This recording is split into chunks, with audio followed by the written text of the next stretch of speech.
Hi guys, welcome back to the video. आज मैं मेरे जैन 26 एग्ज़ाम का रिव्यू देने वाला हूँ कि मेरे एग्ज़ाम्स कैसे गए, मैंने क्या क्या लिखा और आगे मेरे क्या प्लान्स होने वाले हैं। तो आखिर तक ये वीडियो देखना। अगर वीडियो अच्छा लगे तो लाइक, शेयर और सब्सक्राइब ज़रूर करना। तो मैं बात करना चाहूँगा कि मेरे एग्ज़ाम्स कैसे गए। मेरे एग्ज़ाम जैन 26 में थे और मैंने बोथ ग्रुप दिया था। और स्टार्टिंग करते कि अकाउंट के पेपर से, मेरे अकाउंट के पेपर कैसे गए थे। तो मैं बताना चाहूँगा कि जो 5 डेज़ बाकी थे ना, जो 1 जनवरी से जो 5 जनवरी तक वक्त था, तो स्टार्टिंग के डेज़ ना बहुत मतलब आउटपुट इतना निकल नहीं रहा था। कैसा था, मैं पढ़ रहा था, मतलब 7-8 घंटे पढ़ रहा था, पर जो आउटपुट निकल रहा था ना वो नहीं आ रहा था। मतलब मैं जो अकाउंटिंग स्टैंडर्ड पढ़ रहा था ना, दिन में 2-3 ही हो रहे थे। तो वो बहुत रिग्रेट होता था कि मैंने इतना टाइम वेस्ट कर दिया। तो इसके वजह से मेरा अकाउंट का पेपर इतना कुछ खास नहीं गया। ठीक ठीक ही था, मतलब मुझे पता ही नहीं अभी क्या आएगा रिज़ल्ट वो सब। फिर आया था लॉ का पेपर। लॉ का पेपर मैं पढ़ के जितना हो सके मैं उतना पढ़ के गया था। अगर आपको वॉइस मेरी अच्छी नहीं आ रही है तो प्लीज़ थोड़ा एडजस्ट कर लेना, क्योंकि मेरे पास अभी तक माइक नहीं है। मैं माइक लेने वाला हूँ, तो प्लीज़ थोड़ा एडजस्ट करना। बैकग्राउंड में थोड़ा नॉइज़ है। मैं ट्राई करूँगा कि कैपकट यूज़ करके नॉइज़ थोड़ा क्लीन अप कर दूँ, पर थोड़ा प्लीज़ एडजस्ट करिएगा। तो फिर से टॉपिक पर लॉ। तो लॉ का एग्ज़ाम था। लॉ का एग्ज़ाम मैंने पेपर हाथ में लिया तो फिर मैं पूरा शॉक ही हो गया, क्योंकि पेनल्टी पेनल्टी दिख रहा था। मुझे लगा कि मुझे ही हार्ड जा रहा था। फिर एग्ज़ाम के बाद मैंने देखा तो हाँ, वो भी बोल रहे थे कि हाँ, पेनल्टी पूरा पूछ लिया था, थोड़ा हार्ड था। पेनल्टी मतलब सोच नहीं सकता कि इतना पेनल्टी आ सकता है। और नॉर्मल स्टूडेंट तो सोच ही नहीं सकता ना कि इतने पेनल्टी कैसे आ सकते हैं। तो फिर टैक्स का पेपर बाद में आया टैक्स का पेपर। हाँ, टैक्स में मैंने जितना हो सकता था उतना किया। जीएसटी मेरा थोड़ा रह गया। जीएसटी मेरा थोड़ा रह गया क्योंकि जीएसटी मैंने ठीक से किया नहीं था और जीएसटी के सम्स मैंने सॉल्व नहीं किए थे। मैंने खाली फोकस इनकम टैक्स पे था और एग्ज़ाम में इनकम टैक्स ही हार्ड आया। जीएसटी था ठीक था, पर इनकम टैक्स सबसे ज़्यादा हार्ड आया। टोटल इनकम का भी सब मैं पूरा मिक्स पूछ लिया था, क्लबिंग ऑफ इनकम वो सब पूरा। और जितना मेरे मेरे से हो सकता था, जितना मुझे आ रहा था, मैंने उतना कर दिया। फिर बाद में आता है कॉस्टिंग का पेपर। कॉस्टिंग ठीक ही था, इतना कुछ हार्ड नहीं था। हाँ, मैंने जो कुछ कुछ टॉपिक थोड़ा नहीं आ रहे थे मुझे, जैसे स्टैंडर्ड कॉस्टिंग, वो मैंने ठीक से किया नहीं था, मेरा हुआ नहीं था, इसके लिए मुझे वो वाला टॉपिक थोड़ा आया नहीं। बाकी एमसीक्यूज़ भी ठीक ही थे, इतना कुछ हार्ड नहीं आया था। फिर आया एसएमएफएम का पेपर। तो बीच ऑडिट का पेपर था। आपको तो पता है, अगर आपने जैन 26 में एग्ज़ाम दिया होगा तो ऑडिट का पेपर कैसे पोस्टपोन्ड हो गया था, 31 जैन को हुआ था, तो वो हो गया एफएम और एसएम का। एफएम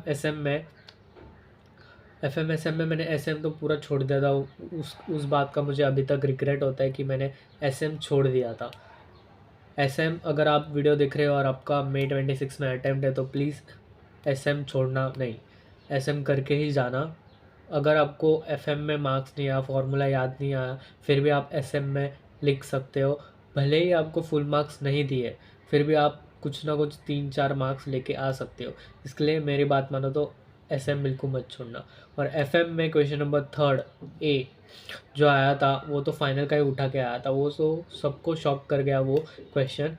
और मैंने वो अटेम्प्ट नहीं किया, मैं करने वाला था, पर एंड मोमेंट में फिर टाइम ख़त्म हो गया, फिर मैंने छोड़ दिया वो।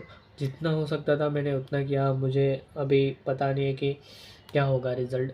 अभी रिज़ल्ट आने के बाद ही देखते हैं क्या होता है वो। फिर रह गया ऑडिट। ऑडिट ठीक ही था, इतना कुछ नहीं। लॉन्ग गैप मिला था, लॉन्ग छुट्टी मिल गई थी, उसके वजह से 2 दिन रेस्ट किया। जो ये था ना कंसिस्टेंसी, वो टूट गई थी। तो फिर इसलिए पढ़ाई करने का ठीक से मन नहीं हो रहा। तो जो लास्ट 2 डेज़ में है ना, उतनी उसने ही पढ़ाई कर दी।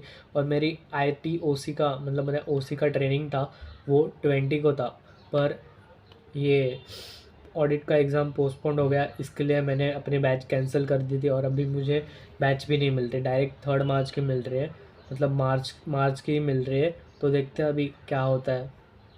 फिर ऑडिट के एग्ज़ाम, हाँ, ऑडिट के एग्ज़ाम ठीक ही गई थी, इतना कुछ नहीं था, जितना हो सकता था मैंने लिख दिया। अब इसके बाद आगे क्या प्लान है। आगे मेरा प्लान है कि मैं अभी टाइम वेस्ट नहीं करूँगा, मैं अभी पढ़ना स्टार्ट करूँगा। मई के लिए जो होता है वो होते रहेगा। अगर फिर भी मैं पास हो गया तो कोई बात नहीं, आर्टिकलशिप में मुझे इंटरव्यू में वो काम आएगा। अगर नहीं हुआ तो फिर भी ठीक है, मई 26 में अपन कर लेंगे। अगर मिस्टेक्स जो मैं बताऊँ आपको, जो अवॉइड करना चाहिए एज़ पर मेरे पर्सपेक्टिव से, कि आप हर रोज़ का एक ट्रैक करो कि मैं ये दिन में ये आउटपुट आ रहा है मेरा, जिससे आपको पता चलेगा कि आप कहाँ लैग कर रहे हो, आप कहाँ और कोशिश कर सकते हो। और आगे आप एक मिस्टेक्स बुक बना के रखो, एक नोटबुक बनाओ जिसमें आपने सारे मिस्टेक्स जो आपने अब तक किए हैं वो उसमें लिखो। कौन से भी सब्जेक्ट के होने दो, ऑडिट, एसएम, एफएम, अकाउंटिंग, कुछ भी होने दो, आप लिखते रहो और हर रोज़ उसको गो थ्रू करो, जिससे आपको पता चलेगा कि मैं ये मिस्टेक्स करता हूँ और आगे से आप उसको अवॉइड करेंगे। और आगे कि आप ऐसा बुक बनाओ जिसमें आप LDR बनाओ, मतलब लास्ट डे रिवीजन क्वेश्चन, जिससे आपको बहुत हेल्प होगा। और कुछ कुछ ऐसे सम्स लिख लो जो मतलब अलग अलग कंसेप्ट है, वो आप उस बुक में लिख लो, क्योंकि लास्ट डे में आपको वो हेल्प करेगा कि हाँ मुझे ये देख के जाना चाहिए। और ऐसे क्वेश्चन सॉल्व करते रहो। वो केस सिनेरियो जो आपको BOS पे मिलेगा, ICA के वेबसाइट पे, वो आप चेक करो। केस सिनारियो और model test papers, MTP RTP, आप क्वेश्चन ज़रूर सॉल्व करके जाना था। मैंने ये बहुत बड़ी मिस्टेक की थी कि मैंने क्वेश्चन ठीक से सॉल्व नहीं किया था, बस पढ़ ही रहा था, जो मुझे इतना हेल्प नहीं किया। क्योंकि इन द एंड आपको एग्ज़ाम में क्वेश्चन ही सॉल्व करने हैं, अगर आपको वो नहीं आया तो फिर आपका पूरा पढ़ाई वेस्ट हो जाएगा। इसलिए मैं बोल रहा हूँ कि आप क्वेश्चन सॉल्व करो। मॉडल टेस्ट पेपर, अगर क्लासेस के मॉक टेस्ट पेपर है तो वो करो, पर मैं सजेस्ट करता हूँ कि आप ICI के करो, आपको कॉन्फिडेंस भी आएगा और एग्ज़ाम लिखते वक्त आपको ऐसा नहीं होगा कि कंफ्यूज नहीं होगा कि मैं जो लिख रहा हूँ वो बराबर लिख रहा हूँ कि नहीं।